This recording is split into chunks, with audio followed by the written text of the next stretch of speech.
Welcome to this edition of This Month in Continuing Education, a case study from the Northern Virginia AHEC Facebook group.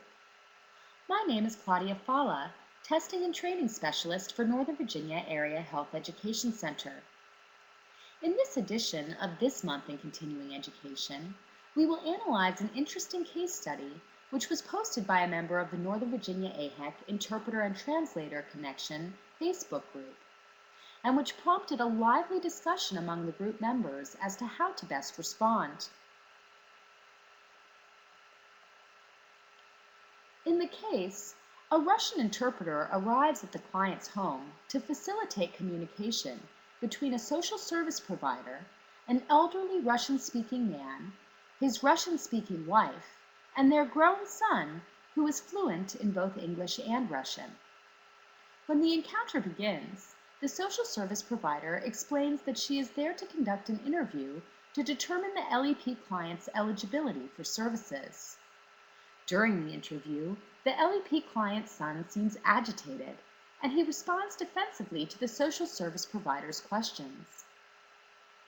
The social service provider reiterates that she is there solely to determine eligibility for services based on a set of standardized criteria. All other determinations would be made by other members of the service team. This reassurance, however, has little impact on the son's attitude. The interpreter is aware of traditional Russian views regarding children's roles in caring for their elderly parents that may be influencing the son's behavior. Nonetheless, there is no actual misunderstanding taking place to impede effective communication or meaningful access to services. Following the encounter, as the interpreter and social service provider are exiting the client's apartment, the social service provider turns to the interpreter and says, "Thank you so much. You can't imagine how difficult this case has been. Their son got so angry when we insisted on having an interpreter. Doesn't it seem to you like these poor people are being held hostage by their son?" How should the interpreter respond in this situation? Which response do you find most appropriate? A. Actually, there are some cultural differences related to traditional Russian views regarding a child's role in caring for their elderly parents that you may not be aware of. B. No, it didn't seem that way to me, but I'm glad I was able to help facilitate communication anyway. C. I'm not sure, but to tell you the truth, I was focused on interpreting. Thank you for using our services. D. I am glad I was able to facilitate communication, but identifying cases of abuse is beyond my area of expertise. However, I would be happy to interpret any additional questions that you may have for the clients.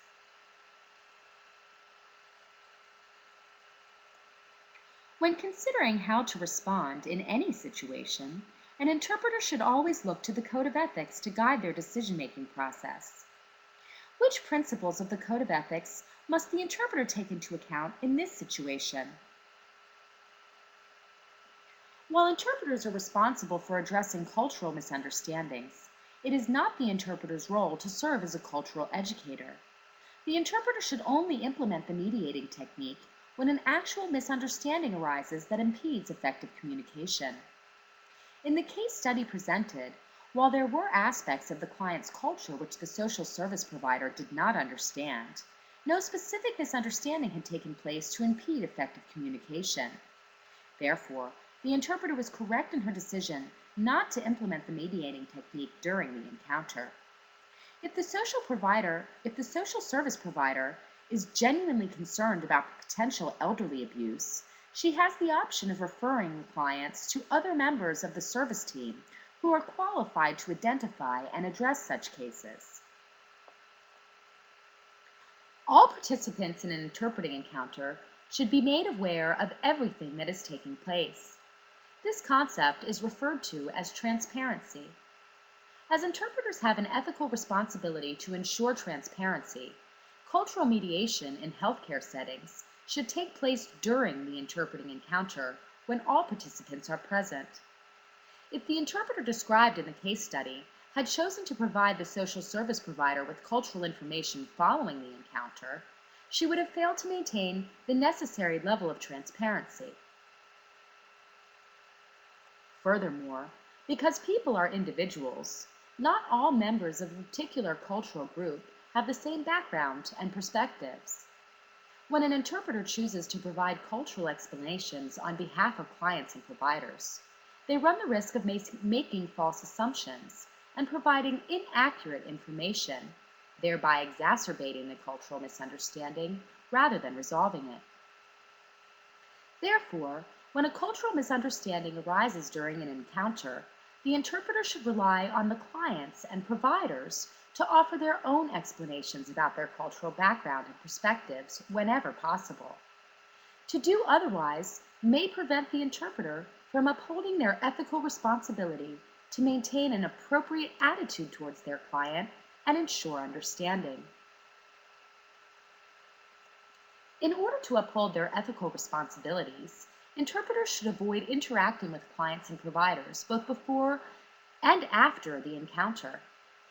In many cases, this can be accomplished through strategic planning and positioning.